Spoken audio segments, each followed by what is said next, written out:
Chapter 10 Dragon in a Haystack. Uncle Joe was waiting for them when they came downstairs the next morning. I don't suppose you two happened to hear the phone ringing at 6 o'clock in the morning, Uncle Joe asked. Jessie and Daisy looked at each other blankly and shook their heads. I guess we slept through it, said Daisy. Well, it was your buddy, St. George.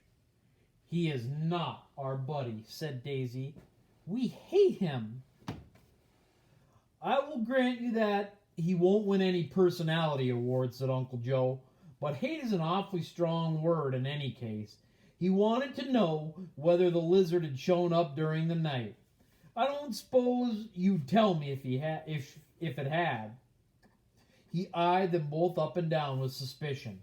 She hasn't, said Daisy. Uncle Joe turned to Jessie with a raised eyebrow.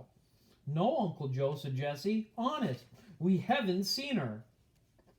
He gave them one last look.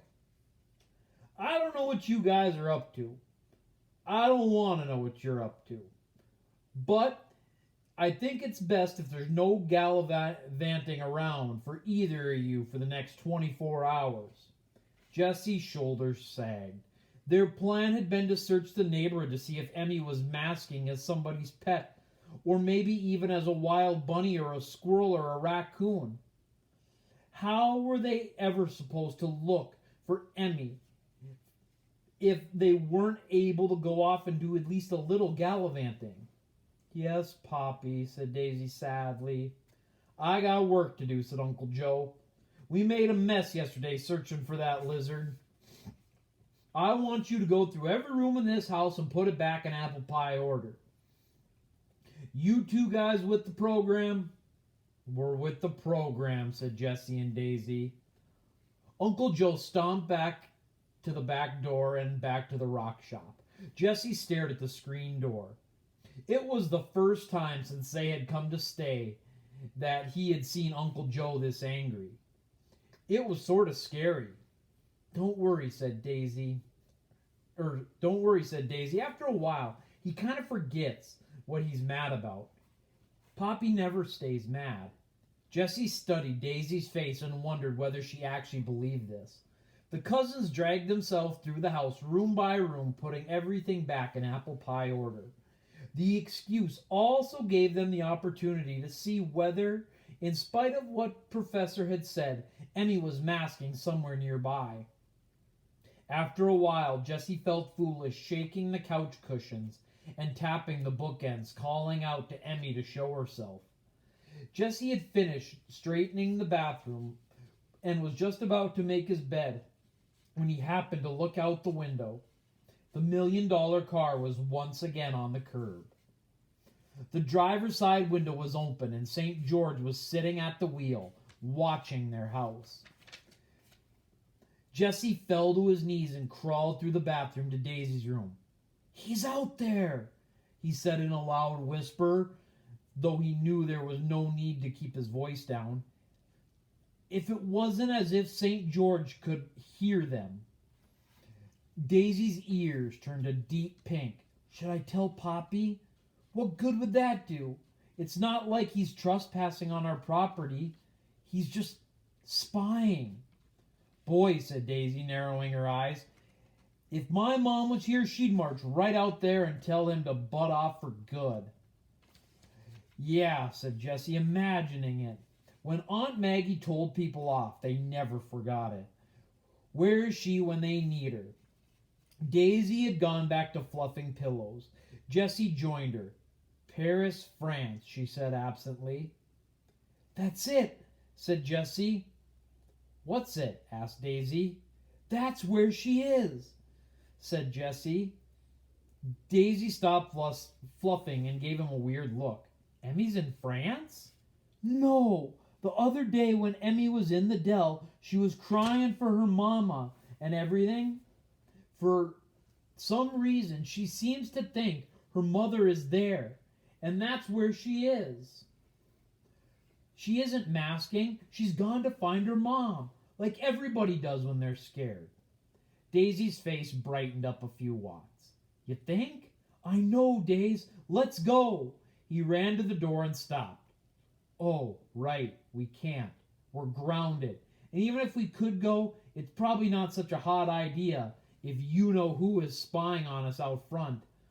What if he followed us? Jessie shuddered at the thought of St. George invading the dell. Daisy tucked her hair behind her ears, completely unfazed. He can't see us in the backyard if he's sitting out front. It's perfectly safe to go to the dell, and Poppy wouldn't even count that as gallivanting. The dell is practically our second home. Daisy snagged the bottle of Tums off the kitchen shelf on their way out, just in case she's hungry. Or has acid indigestion, said Jessie, grinning back. Now that they were back on track, their spirits were rising. They slipped out back, careful not to let the screen door slam behind them. They went down the steps, dropped to all fours, and started crawling. Across the backyard, on their elbows, commando style.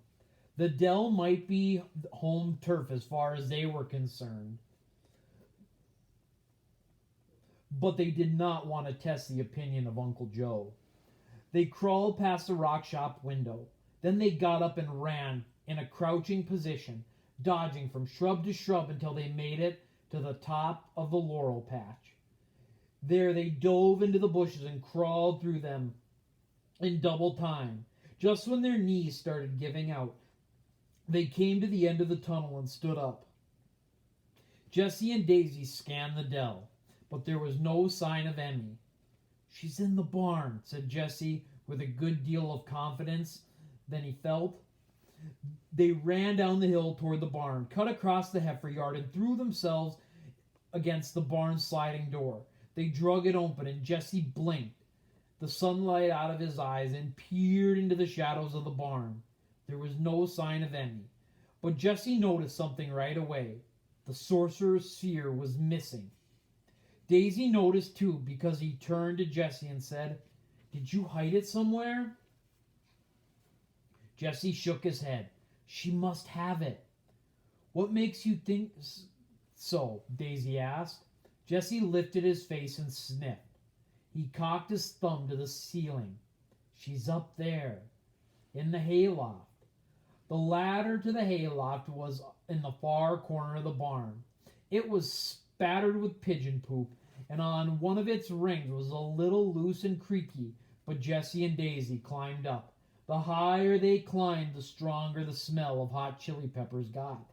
The ladder rose through the square hole in the hayloft floor. Jessie entered the hayloft first, followed quickly by Daisy.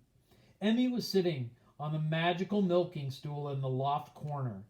Since they had last seen her, she had grown to the size of an adult chimpanzee. She was holding the sorcerer's sphere between her talons. "Jessie and Daisy!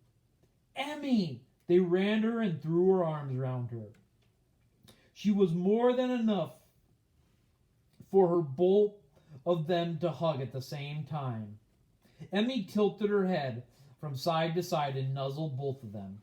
Suddenly they heard the sound of a car motor revving, growing louder by the second. Jessie ran to the wall and peered through a wide chink in the barn siding. In a great cloud of dust, the big black $1 million car was coming down the lane. This was exactly like the dream Jessie had when he fell asleep in the heifer yard. "It's him," Jessie said. "He's coming." "The deep woods," said Daisy. "Let's make a run for it." Jessie's face felt glued to the chink in the barn wall. "We'll never make it," he said. "Bad man, come!" Emmy whimpered. "She sounds a lot less like a baby now, don't you think, Jess?" said Daisy. Jessie turned back to Daisy. There was no time to think about what Emmy sounded like. "We need to do something, Daisy," he said with his voice rising. "We can't just stand here and let him find her." Daisy's arms were flapping. "We have to hide her." But where?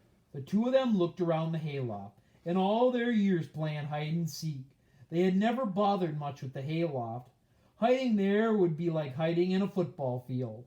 Then Jessie's eyes fell upon the solution. The farmer had left some bales of hay. They had been sitting up in the dry heat of the hayloft for so long they had practically turned to dust. But it would have to do. Daisy was already by the hay, hands on hip, checking the bales. "What do you think?" "It's our only chance," said Jessie. Just outside they heard the squeal of brakes and the slamming of car doors. "Emmy, give me the sphere," Jessie said, reluctantly. Emmy handed it to him. Jessie forced it into his back pocket. "Emmy, follow me," he said. He led her to the bales.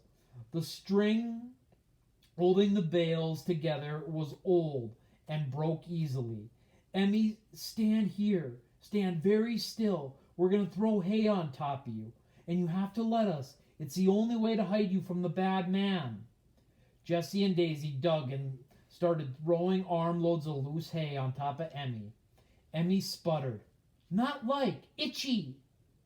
"Sorry, Emmy," said Jessie. "It's the only way." "Emmy, hide self," she said. She curled up so that she became a glittering green beach ball with two dark stripes. "Who do you think she's masking?" Jessie asked as they continued to bury her. "I think she's just curling up into a ball because she's scared," said Daisy. "Can you blame her?" They heard the voices below. St. George's low, sweet voice and someone else. It was Uncle Joe. They sounded as if they were arguing.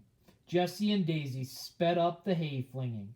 By now, Emmy was completely buried in a mound of hay and rose up higher than the cousin's head. At last, Jessie and Daisy stopped heaving.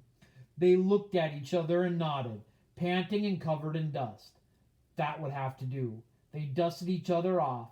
Then Jessie and Daisy settled themselves into the side of the mountain of the hay and waited.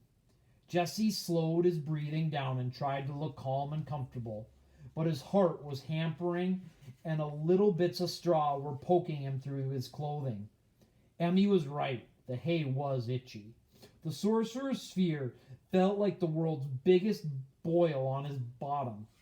Daisy grabbed his hand as they heard the loose rung creak below them under the weight.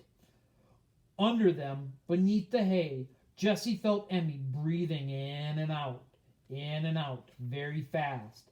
Uncle Joe popped up through the hole in the hayloft floor. "Hey there," he called, then chuckled. "Pun intended," he added. He climbed into the loft. "You guys are gallivanting around when I told you not to," he said, wagging his finger. "But I had a hunch you'd count the barn as home turf, and I was right. I'm afraid I've brought you a little company.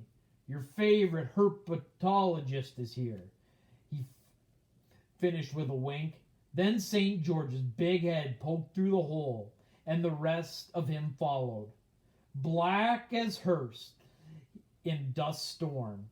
As he paced about, the tails of his coat trailing across the wooden planks, he stopped suddenly and whirled upon them. "You thieves!" he said. Jessie felt Daisy tense up beside him. But Jessie was tired of St. George's accusations. "We are not. She's not your lizard," he said. "And we're sick of hearing you say that. She's ours, and you're the one who stole her from us." "Really?" said Uncle Joe, sounding surprised. "Really," said Daisy. "Then you do have her," said St. George. "Of course you do. You had her all along." Uncle Joe's eyebrows went up. "We do not," said Daisy quickly. "She's not here," Jessie said, feeding bolder by the second. "She's not here because you scared her away. You scared her away because you're a bad, bad man." Without taking his eyes off the cousins, St. George said to Uncle Joe, "Your children are rather adept storytellers." His eyes behind the round discs of his glasses looked empty. Uncle Joe looked from Daisy and Jessie to St. George. He didn't know who to believe.